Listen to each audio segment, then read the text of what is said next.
Selamat malam Tribuners, jumpa lagi bersama dengan saya Fenty Novianti dalam tayangan berita Lampung terkini di Tribun Lampung. Kami akan menyajikan informasi menarik dan terkini seputar Lampung hanya untuk Anda. Dan inilah berita Lampung terkini selengkapnya.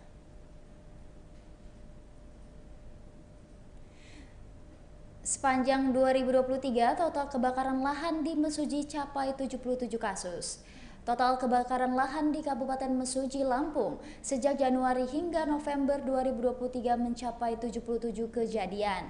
Hal tersebut dikatakan oleh Kepala Dinas Pemadam Kebakaran dan Penyelamatan Kabupaten Mesuji yakni Yanuar Fitrian pada Rabu 27 Desember 2023. Kemudian Yanuar menjelaskan terjadinya awal kebakaran lahan di Kabupaten Mesuji bermula saat memasuki musim kemarau.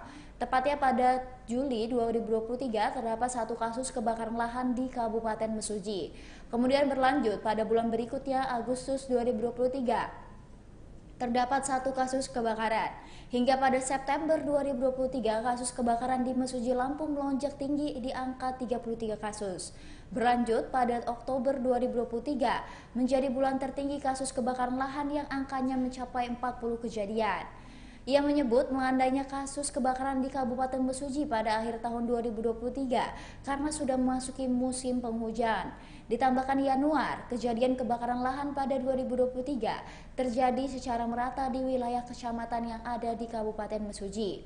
Dari 7 kecamatan itu terbanyaknya terjadi di Kecamatan Tanjung Raya yang angkanya mencapai 33 kejadian. Kemudian di Kecamatan Simpang Pematang yang jumlahnya menurun di angka 13 kejadian.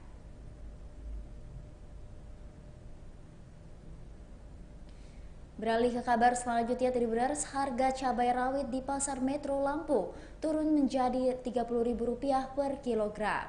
Harga cabai rawit di Pasar Metro Lampung terpantau turun di angka Rp30.000 per kilogram. Rudi, salah satu penjual cabai di Pasar Eskopindo Metro Lampung, mengonfirmasi penurunan harga tersebut.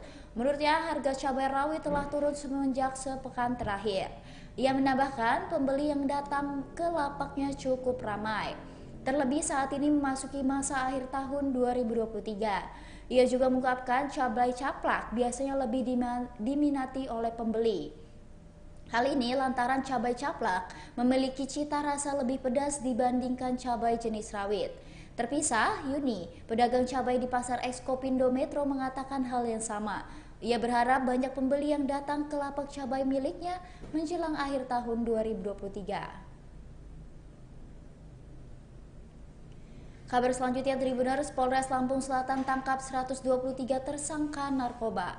Polres Lampung Selatan berhasil menangkap sebanyak 123 tersangka narkoba dalam kurun waktu 2023. Ratusan tersangka tersebut berasal dari pengungkapan 98 kasus sejak Januari hingga Desember 2023. Dari jumlah pengungkapan tersebut, kepolisian berhasil mengamankan ratusan kilogram barang bukti narkotika berbagai jenis. Adapun rinciannya, sabu sebesar 218 kg, ganja 314 kg, dan tembakau sintetis 16 gram. Lalu ekstasi 20.000 butir, bisiko 1.000 butir, dan serbuk ekstasi 373 gram. Kapolres Lampung Selatan AKBP Yusriandi Yusrin mengatakan, dari jumlah kasus tersebut, barang bukti sabu yang paling banyak diamankan pada Maret 2023 dengan barang bukti 65 kg. Sementara barang bukti ganja terbesar diamankan pada September seberat 51 kg. Dia mengatakan pihaknya bakal terus menggencarkan penegakan hukum tindak pidana narkoba di wilayah hukum Polres Lampung Selatan. Pasalnya, kata dia, Lampung Selatan merupakan daerah perlintasan peredaran narkoba dari Pulau Sumatera menuju Pulau Jawa. Mobil peziarah asal Bangka Belitung nyungsep ke jurang sedalam 50 meter di Tanggamus. Mobil peziarah asal Kepulauan Bangka Belitung terjun bebas ke jurang di Kecamatan Ulu Belu, Kabupaten Tanggamus, Lampung. Kapolsek Pulau Panggung AKP Musakir mengatakan mobil peziarah asal Kepulauan Bangka Belitung yakni Toyota Avanza dengan nomor polisi B1107 FKA. Rencananya para peziarah asal Kepulauan Bangka Belitung ini akan melakukan ziarah ke Kecamatan Semaka, Kabupaten Tanggamus. Tambahnya, pada saat mobil tersebut melaju ke Pekon Sinar Gali, keadaan Ulu Belu Kabupaten Tanggamus, mobil terperosok ke dalam jurang. Mobil tersebut masuk ke dalam jurang sedalam 50 meter.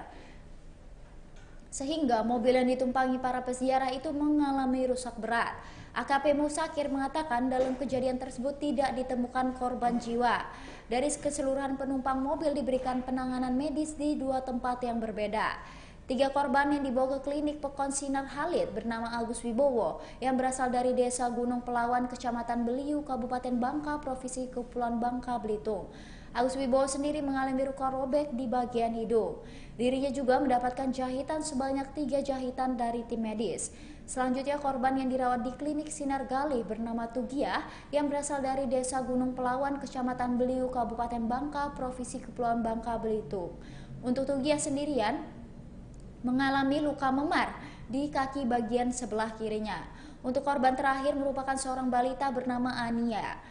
Balita yang menjadi korban kecelakaan ini mengalami luka lebam di bagian keningnya. AKP Musakir menjelaskan untuk kondisi korban kecelakaan saat ini sudah mulai membaik.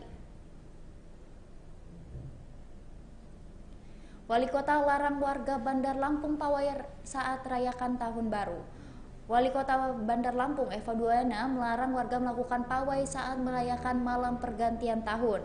Eva Duena menyebut tak ada surat edaran terkait larangan saat malam pergantian tahun 2023-2024 di Bandar Lampung. Akan tetapi ia melarang sejumlah aktivitas saat perayaan malam tahun baru. Selain itu, Eva juga melarang warganya untuk merayakan tahun baru sampai pagi. Selain itu juga, Eva juga meminta warganya untuk tetap berhati-hati. Hal itu lanjut Eva dilakukan guna menghindari terjadinya kebakaran di Bandar Lampung. Selain itu juga memastikan keamanan di Bandar Lampung dengan pihaknya akan patroli keliling. Beralih ke kabar terakhir, Tribuners, libur Nataru Time Zone MBK Bandar Lampung gelar promo libur bertabur untung. Sambut libur Nataru, Time Zone Mall Bumi Kedaton Bandar Lampung memberikan promo libur bertabur untung. Store Manager Time Zone Mall Bumi Kedaton Binarto mengatakan, promo ini berlaku pada 15 Desember 2023 sampai 14 Januari 2024. Selama promo berlangsung, pengunjung bisa mendapatkan 225 Tizo hanya dengan membayar Rp150.000. Kemudian dengan membayar minimal Rp300.000 bisa mendapat double Tizo. Arena permainan yang berada di lantai 2 Mall Bumi Kedaton ini sangat pas dijadikan tempat anak-anak bermain bersama keluarga maupun teman. Di sini ada 103 permainan yang dijamin seru dan tak akan membuat bosan. Permainan itu terdiri dari video game, vending, redemption, dan attraction. Semua permainan di Time Zone Mall Bumi Kedaton selalu menjadi favorit. Namun yang paling favorit ada bumper car atau ada juga menyebutnya bom-bom car dan VR Dark Mars. Mungkin itu saja tadi berita Lampung terkini bersama dengan saya Fenty Novianti. Ikuti terus perkembangan kasus di Lampung terkini lainnya hanya di YouTube Tribun Lampung News Video dan YouTube Tribun Lampung Official. Bersama dengan saya Fenty Novianti, selamat malam dan sampai jumpa.